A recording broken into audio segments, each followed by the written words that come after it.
dengan tema cerita menjaga alam, menjaga kehidupan. Dongeng ini saya buat sendiri loh. Penasaran dengan ceritanya? Mari lihat bersama-sama. Di barat Danau Kerinci, berdirilah sebuah desa yang diselimuti keindahan, sekaligus rahasia. Kabut turun setiap pagi seperti tirai yang menyembunyikan sesuatu. Hutan di sekelilingnya luas, sunyi dan seolah hidup. Penduduk desa hidup damai. Mereka mematuhi adat, menjaga alam, dan memegang teguh satu larangan yang tak pernah dilanggar. Larangan itu bukan sekedar nasihat, itu peringatan. Namun bagi Ranta semua itu hanyalah cerita kosong. Ranta adalah pemuda yang berani, terlalu berani.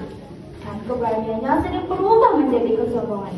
Ia berkata dengan anggun, kalau memang ada sesuatu di dalam danau itu, suatu malam aku akan menemukannya.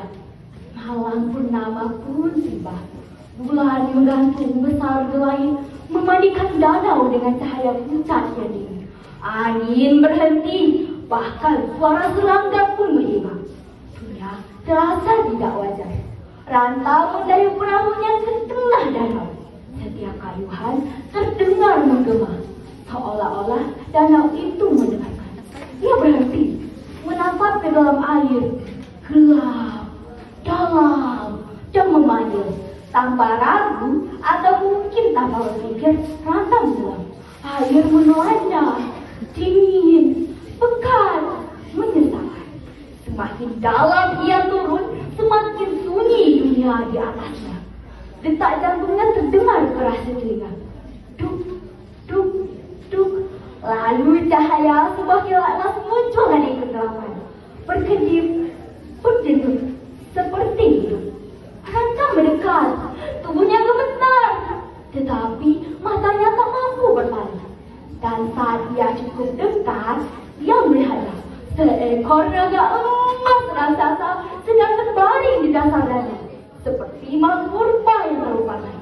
Tubuhnya megah, namun hancur.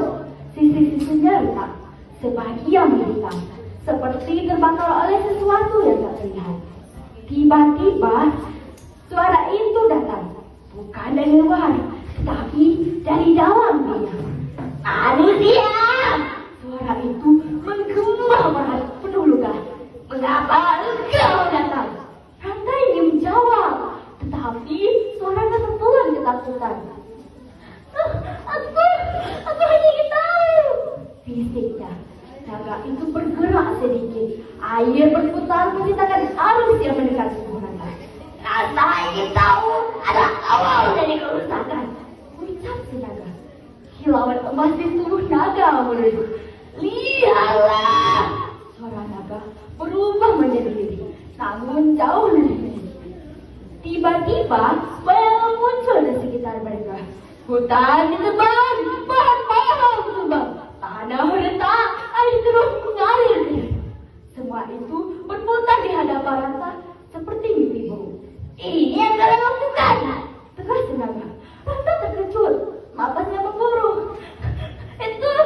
Itu bukan aku, jawab Ranta. Tapi kalian terbiasa hilang, tegas naga kembali.